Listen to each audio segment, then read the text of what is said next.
Nia's first week abroad stretched out like a slow punishment. She had come with her future folded neatly in her bag, the acceptance letter, the scholarship email, her passport stamped with a promise. Yet, in every office she visited, the same silence greeted her, the silence of a name that did not exist. Each day she woke before dawn, dressing carefully, choosing her clothes as if they might soften the skepticism in the faces she would meet.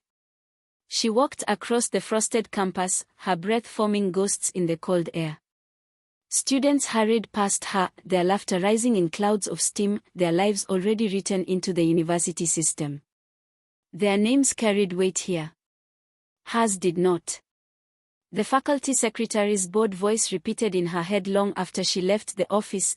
There is no such name here. It was not just a sentence. It was a verdict.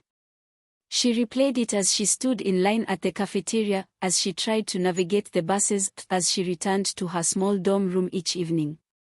The phrase followed her like a shadow, erasing her from every space she entered. In the international office, the clerk had offered no explanation, only a weary shrug that seemed to carry centuries of bureaucracy behind it. No record, she had said again, her lips barely moving.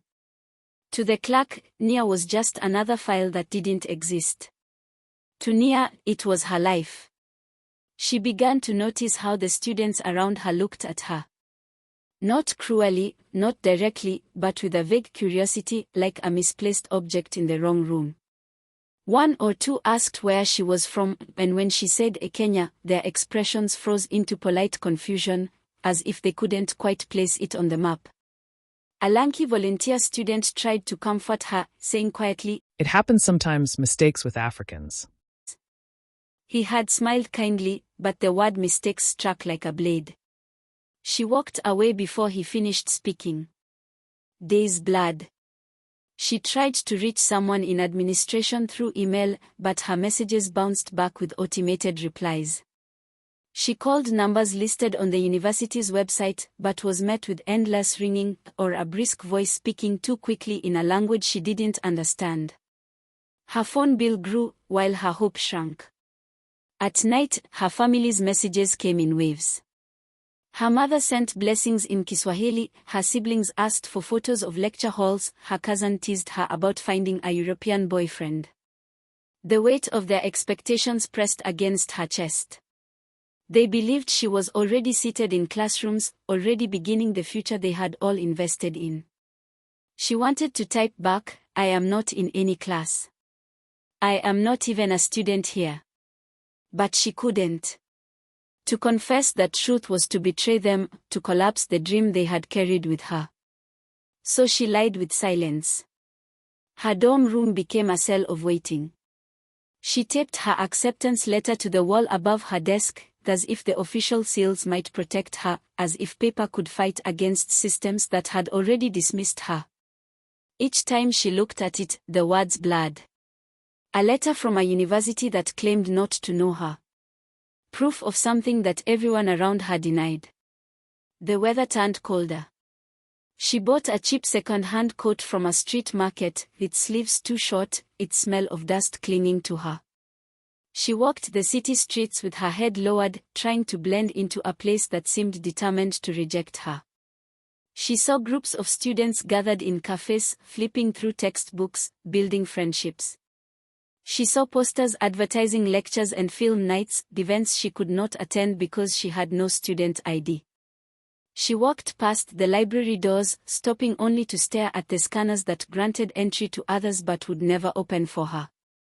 One afternoon, she returned to the faculty office, her acceptance letter trembling in her hands.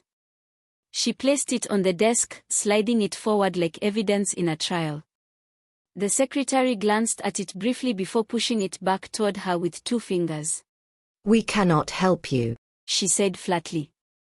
"Maybe you should call your embassy." The embassy. Another word that carried weight, another reminder that she was a foreign body in this system. Nia left the office without answering. Outside, the cold air bit into her skin, her breath forming clouds that disappeared too quickly. At night, she dreamed of home. She saw her mother's hands shelling beans, her father's radio murmuring news, the smell of chapati on a hot pan.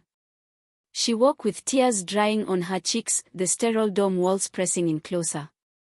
The denial grew not only from the university, but from the city itself. Every bus driver ignored her when she asked for help.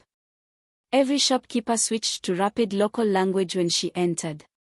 She began to feel less like a student and more like a shadow drifting across foreign streets. Still, she clung to her letter.